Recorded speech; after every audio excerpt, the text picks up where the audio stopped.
Hi friends, అందరికీ నమస్తే. చూడండి, మామిడి పండ్లు అయితే ఎంత బాగా మక్కినాయి. చూస్తేనే నోట్లో నీళ్ళు ఊరుతున్నాయి. మంచిగా మక్కినాయి. మా అక్క వాళ్ళు అయితే ఊర్లో మామిడి తోటలు పట్టుకురు. పోయినప్పుడు అయితే మామిడికాయలు పంపించారు.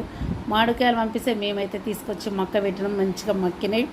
మంచిగా కొనుక్కుంటే అసలు తింటే తిన్నట్టే ఉండదు. ఇట్లా చూడండి, ఈ మక్కిన మామిడికాయలు మనం మంచిగా కోసుకొని పొట్టు తీసుకొని మంచిగా తింటూ ఉంటే ఆహా, ఆ టేస్టే వేరు.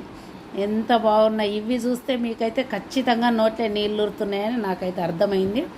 మీరు కూడా ఇట్లాగే మీ ఊర్లలో చుట్టాలు ఎవరైనా ఉంటే మీరు కూడా తెచ్చి మక్క పెట్టుకొని ఇట్లానే తినండి, ఎంజాయ్ చేయండి. ఎందుకంటే కడుపు నిండా తింటేనే ఇది ఎండాకాలం మామిడి పండ్లు తిన్న ఫీలింగు పోదు. పోయిన సంవత్సరం కూడా తెచ్చుకున్నాం, ఈ సంవత్సరం కూడా తెచ్చుకున్నాం. వాళ్ళు తోటలు పట్టిన వాళ్ళు అయితే పండ్లు తింటారో తింటలేరు, కానీ మేమైతే తింటున్నాము. వాళ్ళకి తిందామంటే కూడా కనీసం తీరది. మేమైతే మంచిగా తింటున్నాం. కొంచెం పుల్లగా ఉన్న ఏం చేయాలంటే మంచిగా కట్ చేసి పొట్టు తీసి కట్ చేసి జ్యూస్ చేసుకొని చక్కెర వేసి జ్యూస్ చేసుకొని మంచి గ్లాసులలో ఐస్ ముక్కలు వేసుకొని తాగాలి. చాలా సూపర్గా ఉంటుంది ఫ్రెండ్స్. ఈ మా మామిడి పండ్లు కానీ మా వీడియోలు కానీ నచ్చినట్టయితే సబ్స్క్రైబ్ చేసుకోండి ప్లీజ్.